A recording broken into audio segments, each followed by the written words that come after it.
Mesdames, Mesdemoiselles, Messieurs, bienvenue sur la vidéo de Madame Rosie. Écoutez, je ressors aujourd'hui pour parler de l'éboulement de Tchang. Vous savez, l'éboulement de Tchang, ce sont des morts de trop. Je ne comprends pas les Camerounais. On a vu les derniers jours, tout le monde a parlé de l'histoire de Balthazar. Mais lorsqu'il s'avère d'un cas aussi grave qui concerne notre pays, le Cameroun, on entend très peu de gens parler. Je vais encore parler là, je vais dénoncer le ministre des Travaux publics. Hier, j'ai fait une sortie qui était médiocre, parce qu'on ne peut pas parler de quelqu'un même sans connaître son nom. Je voulais parler du ministre des Travaux publics, Nganou Njoumissi, qui a fait une sortie à Tchang, au lieu de l'éboulement, où nous avons encore 50 de nos compatriotes qui sont encore ensevelis. J'étais en train de le dénoncer pour me demander, avec tout ce qu'il reçoit comme budget pour les travaux publics, là je vais dire que ça a été une négligence. C'est pour ça que j'ai invité les compatriotes qui ont perdu les membres de leur famille de porter plainte. Comment on peut nous expliquer qu'un premier éboulement a eu lieu à 11 h du matin et que depuis 11 h du matin jusqu'au second éboulement de l'après-midi, le lieu n'a pas été sécurisé? Le lieu aurait pu être fermé. On ne les comprend pas, on les voit barrer les routes. On voit un policier courir après ses compatriotes parce qu'il n'a pas eu 1000 francs pendant le contrôle. Mais pour un cas aussi grave comme celui de l'éboulement de Tchang, je ne comprends pas comment ils n'ont pas pu fermer le lieu du site. Hier aussi, j'étais en train de divaguer, je peux dire ça comme ça, parce que je voulais parler à l'autre qui est le ministre de l'administration territoriale, qui passe le temps à menacer les gens. Qu'est-ce qu'il fait du budget, du gros budget qui est chiffré en milliards de la protection civile des Camerounais? C'est inadmissible. Et vous voyez jusqu'où le manque d'humanité va. Les gens du RDPC, tous ceux qui sont autour de Paul Biya, ont osé, je vais utiliser encore le terme que le professeur Maurice Kamto a utilisé, osé abandonner. Je l'avais déjà dit hier, sur d'autres termes, sur la sortie d'hier. Ils ont osé abandonner les patriotes camerounais, ensevelis sous la terre de l'éboulement pour aller fêter. Chers Camerounais, là, je suis en train de vous demander honnêtement, vous parlez là d'un chef de l'État au Cameroun ou des dirigeants. Vous voyez tous ces gens qui vont faire les lèche-bottes pour garder leur poste. Des gens si inhumains qui n'ont aucun amour pour le peuple camerounais. Ils ont tous couru pour aller baisser la tête devant leur maître, devant leur, je vais dire, c'est leur parti, parce que leur maître n'était même pas avec. D'après, on n'a vu aucune image pouvant nous prouver que leur maître était parmi eux. Là, je vais annoncer, je vais vraiment demander, c'est pas annoncer parce qu'on annonce une nouvelle. Je vais plutôt dire par là que le changement du Cameroun doit être impératif. Camerounais, nous devons nous y mettre à fond. pour exiger le départ du gouvernement de Paul Biya et son équipe. Parce que vous-même, humainement, est-ce que vous trouvez normal? On a souvent vu Paul Biya qui a adressé les mots de réconfort quand on a des catastrophes dans d'autres pays. Mais est-ce que vous l'avez entendu dire un seul mot? Il n'y a plus rien qui est normal au Cameroun. Ça, c'est même au-delà de l'inhumanité. Ce vieillard doit être chassé. Chassé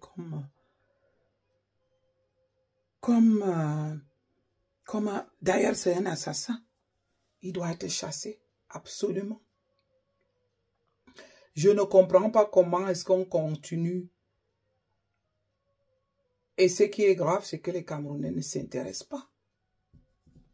Je me pose bien la question pourquoi les Camerounais ne font pas autant d'engouement pour ce éboulement de Tchang. Parfois, je me demande où c'est moi qui suis. Je ne sais pas dans quel monde vivent les Camerounais. Vous avez vu comment les Camerounais se sont mobilisés pour parler de l'affaire de Balthazar. Voilà que nous avons donc un cas de catastrophe avec des pertes humaines si importantes. Parce que là, si on nous parle de 5 morts officiellement aujourd'hui, et Ndjoumessi d'abord au début, on nous a parlé de 4, maintenant on nous parle de 5. Au moins, il a osé dire qu'on a encore 50 de nos compatriotes qui sont encore ensevelis. Ça veut dire que ceux-là, on peut déjà les oublier. Regardez alors leur façon de secourir avec les pelles et les pioches. Hier, j'ai dû sortir une photo d'une pelle qui s'appelle évacuatrice. Pour se demander si Nganou Ndjoumessi, en tant qu'ingénieur, il ne le savait pas que lorsque on fouille, il faut une pelle. Nous sommes en train de se poser de multiples questions. Quand bien même alors on n'entend pas parler de Paul Biya, où est le Premier ministre? C'est vraiment un pays qui est unique dans son genre. On ne comprend pas. Et si vous remarquez bien, aucun pays jusqu'ici, sauf si ça va arriver dans les prochaines nouvelles. Moi, je n'ai pas entendu qu'un seul pays nous a adressé les condoléances. Alors que partout ailleurs, ça se fait que dès qu'il y a une catastrophe, on nous annonce, on nous adresse les sincères condoléances. Puisque les dirigeants même du Cameroun se foutent de leurs compatriotes, comment voulez-vous que c'est les étrangers? Si nous-mêmes, nous ne prenons pas nos problèmes au sérieux, vous croyez que c'est les étrangers qui vont prendre nos problèmes au sérieux? Je n'en crois pas du tout. Si vous voyez les gens abandonner leurs compatriotes sous la terre pour aller plutôt manger et boire, pour fêter la cession d'un type qui n'a jamais aimé le Cameroun, qui n'a jamais eu le temps pour les compatriotes camerounais. Là, je me demande, mon Dieu, à ce niveau, qu'est-ce qu'on peut encore s'attendre de ce gouvernement? C'est-à-dire que moi, je me dis même que les 1 an, l'année d'attente qu'on doit encore supporter jusqu'au vote, c'est une année de trop. C'est vraiment une année de trop. J'essaie de me réserver pour ne pas dire les mêmes choses tout le temps. Parce qu'à la fin, ça devient que c'est les mêmes mots qui reviennent. On aurait déjà débarrassé Paul Biya de là depuis longtemps. Depuis qu'il est arrivé, d'après, on a entendu qu'il a reçu un diplomate qui était en fin de séjour. Je me demande, mais est-ce que c'est normal? Qu'est-ce qui se passe? Est-ce que c'est vraiment comme on lui dit que cette équipe de dirigeants ont trempé les mains dans les sectes et que ils se nourrissent à la limite, je pense, des morts, parce que les morts pour eux c'est normal. Parce que quand on voit ce qui se passe aujourd'hui, on se demande, est-ce que pour eux, avoir tous ces morts ne serait pas un plaisir pour eux? Toutes les catastrophes qui ont eu lieu au Cameroun, que ce soit à Isega, aucune suite n'a été donnée. Beaucoup de nos compatriotes réclament encore, revendiquent. Ce n'est même pas seulement revendiquer qu'on leur paye. Le président de la République ne s'est jamais prononcé dessus. Il y a eu l'éboulement de Ngouachi. Il ne s'est pas prononcé dessus. Il envoie toujours ces émissaires-là qui vont donner, qui nous parlent des hautes instructions. Et nous, les Camerounais, nous sommes là en train de regarder ça, sans rien dire. Donc, vous savez, parfois, je suis tellement touché, emballé dedans, dessus, qu'il me manque parfois les mots.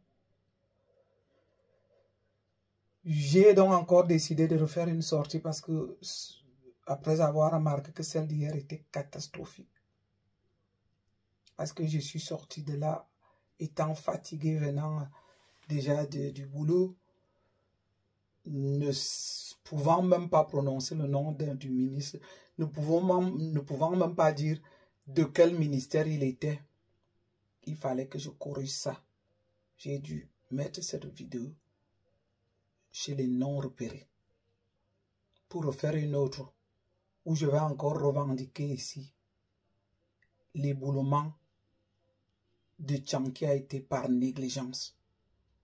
Parce qu'on aurait pu éviter la deuxième vague de l'éboulement qui s'est produit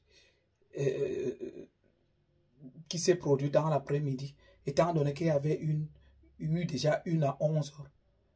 Il n'y a pas eu une zone de sécurité. Le cadre de l'éboulement n'a pas été protégé.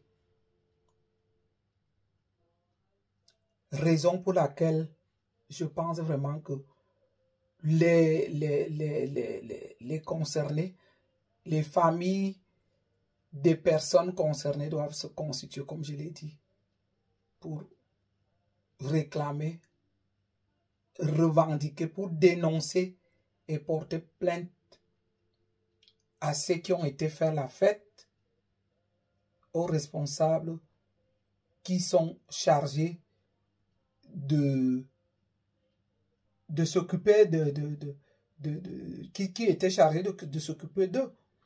C'est justement ce que j'ai dit hier, que dans ce pays, à un moment donné, il faut que quand même qu'on puisse définir les rôles. Que les responsables qui ne font pas bien leur travail puissent vraiment se faire punir. On ne peut pas continuer comme ça dans un pays où tout et n'importe quoi se passe sans que les responsabilités soient vraiment attribuées.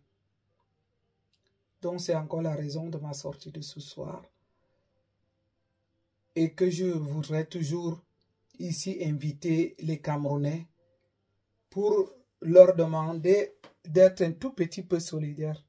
Parce qu'il est inadmissible que des milliers de vues que les gens aient eu à lancer des vidéos par rapport à l'histoire de Balthazar. Et que lorsqu'on peut parler de leurs compatriotes, on ne voit personne. C'est tout simplement pathétique. C'est même très triste. Je suis si bouleversé par rapport à ça que je me demande. Oui, j'ai toujours su que beaucoup de blogueurs font des vidéos pour les vues, pour gagner un peu leur vie. Mais en même temps, ils devraient aussi tous se réunir quand on a un cas de catastrophe comme celui-là. Parce que plus on dénonce et que beaucoup de voix s'élèvent et que les vues se multiplient, le gouvernement va quand même sentir que les Camerounais ne sont pas d'accord, qu'ils sont déçus, qu'ils sont tristes, qu'ils sont touchés. On ne peut pas avoir autant de morts sans dénoncer, sans rien dire. Chaque fois la même chose. C'est vrai que j'ai dit que le pire est déjà derrière nous. Parce que lorsqu'on a vu la façon par laquelle on a assassiné Martinez, sans que les voix puissent s'élever, sans que le peuple puisse se lever en un seul pour dire non, pour dire stop à cela. Là, c'est vrai qu'on peut se demander qu'est-ce qui peut encore arriver de pire aux Camerounais. On a comme impression que le pire est derrière nous et qu'il n'y aura plus rien de pire. Parce qu'à l'allure où nous allons, tout est accepté, tout est digéré. On parle un peu du cas de torture comme celui de Longue. On va en parler pour quelque temps. Après, la vie des Camerounais continue. Et comme par enchantement ou par... oui, il est arrivé que, à peine après avoir parlé du cas de Longue, c'est le cas de Balthazar qui est arrivé. Voilà alors où tout le monde s'est installé. Lorsque je fais le tour des vidéos de cette histoire de Balthazar, c'est toujours en vingtaines de milliers de vues. Parce que si c'est pour parler du Kungousak, les gens sont pleins dedans. Pour parler de quelque chose qui touche, alors que nous sommes tous des humains, et qu'il peut arriver que nous y passions, et ou que nos membres de la famille en font partie. Ça peut arriver que le prochain éboulement, que ce soit un des nôtres qui est en train de voyager et qui se retrouve dans un site comme celui de Tchang, ou comme ça a été celui de Mbankolo, ou celui de Kouachi. Mais pour les Camerounais, ça n'intéresse personne. J'aimerais donc aussi encore parler ici, j'aimerais encore donc évoquer ici le cas de... J'ai écouté justement en parlant de Martinez que son procès a été renvoyé en libéré, soit pour le 11 prochain, je ne suis pas tout à fait d'accord. Où je vais encore inviter beaucoup de Camerounais de prendre part. Il faut aller assaillir les bureaux du tribunal militaire. Il faut qu'on nous dise qui a assassiné Martinez Zoro. Nous devons le revendiquer. Nous n'avons pas été capables de dénoncer cela au moment où c'était important. Je crois qu'en ce moment, il faut que les Camerounais se lèvent en masse pour aller revendiquer qu'on nous dise qui sont les assassins de Martinez Zoro. C'est comme là, comme je fais cette vidéo, revendiquons la justice pour la négligence par rapport à l'éboulement de Kouachi. Parce que nos frères et sœurs ont été abandonnés. Il y a eu de la négligence. Parce que j'espère que, de toutes les façons, on a beau le dire, porter plainte à l'État, c'est une chose. S'il y a des indemnisations, c'est l'argent du peuple. Mais je crois qu'il faut aussi toucher ces gens personnellement, porter plainte personnellement à Emmanuel Nganou Djoumessi et à Paul Atangadji. Parce que c'est Paul Atangadji qui est chargé de la direction de la protection civile. Là, on ne l'entend pas. Dès que quelqu'un va oser lever la tête pour revendiquer ses droits, dès que le peuple se lève pour revendiquer ses droits, Atangadji sort pour dire qu'il va nous écraser. Et écraser qui même? Moi, je dis que ceux-là, c'est des gens à donner un coup de pied par le derrière, à les envoyer balader. Comment est-ce que les Camerounais arrivent même? Comment est-ce qu'on fait? Donc, mesdames, messieurs, mesdemoiselles, je suis assez triste que je n'arrive pas à faire un sourire, mais je vais quand même faire un effort pour faire un sourire à la fin, pour vous dire merci de me suivre, merci de partager des vidéos que je fais. Je continue à dire que ça fait votre part de participation. Continuons à revendiquer nos droits ensemble. Ne baissons pas les bras. Voilà encore un cas où on a raison pour dire que le Cameroun n'est pas dirigé. Ils vont venir, vous savez, c'est tellement énervant de voir ces individus, ces gaillards remplir les plateaux. Ils vont venir nous dire dans n'importe quelle occasion ici que le Cameroun est debout. Et on est là, on écoute ça, on trouve normal. Non, ce pays n'est plus géré du tout. Je suis désolé. C'est vraiment le temps de leur donner un coup de pied par le derrière. Il faut un changement impératif. Alors, je vous remercie et à très bientôt. Bye bye.